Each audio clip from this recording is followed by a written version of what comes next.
So, you know that phase after a divorce, burnout, or losing your job, when everything falls apart and you don't know what's next? That's what this episode is about, the silence before rebuilding. Because no one talks about how long that silence lasts, or how it messes with your head, how it makes you think something's wrong with you, because nothing seems to move. But I've learned that silence isn't punishment, it's a reset.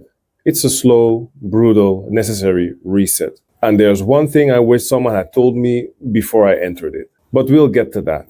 You built a life that once made sense. Career, relationship, family. You carried the load and you did what you were supposed to do. And for a while, it worked. The effort paid off, at least on paper. The world called it success.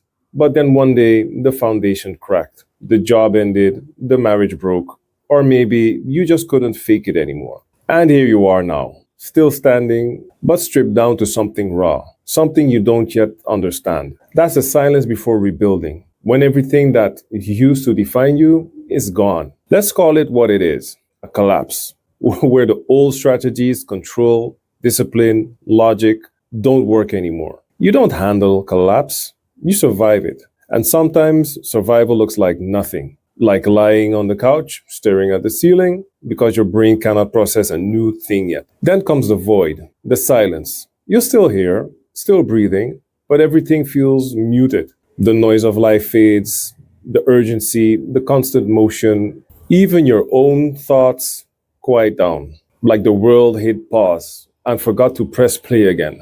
You start to wonder if you've lost yourself. You haven't.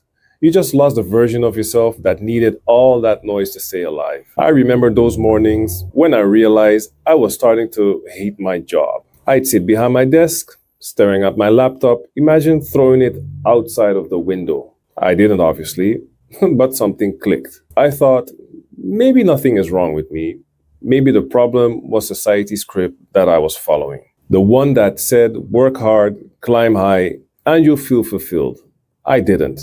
And that realization led to the silence, the void. And eventually the question that changes everything, what now? In the void, nothing grows, at least not yet, because the ground is being cleared, roots are torn out, and soil is overturned. That's not failure, that's necessary foundation work. And here's the thing I mentioned earlier. The one thing I wish someone had told me before I entered it. You don't rebuild by deciding who you become. You rebuild by facing what's been stripped away and letting what's true survive. That's it.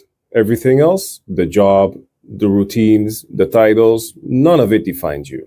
Rebuilding doesn't start with vision boards or new goals. It starts with one honest act a day, like taking a walk without the need to fix anything, making breakfast because you can, going to the gym for a workout, answering one or two messages instead of 30, and just doing one thing that reminds you you're more than your job, your title, or your past. Rebuilding is boring, and it's slow, and mostly invisible. There is no applause for it, no milestones, no certainty. But this is where men quietly rebuild their backbone. Not through grand plans, through repetition and quiet consistency. You want to skip it and go straight to the next purpose. But purpose without grounding or alignment just repeats the same pattern. New mask, same emptiness. So this silence, it's doing something. It's reordering you. It's burning away what doesn't belong in your next chapter. That's the work no one sees. And that's what makes it real. After a while, you stop waiting for the old you to come back.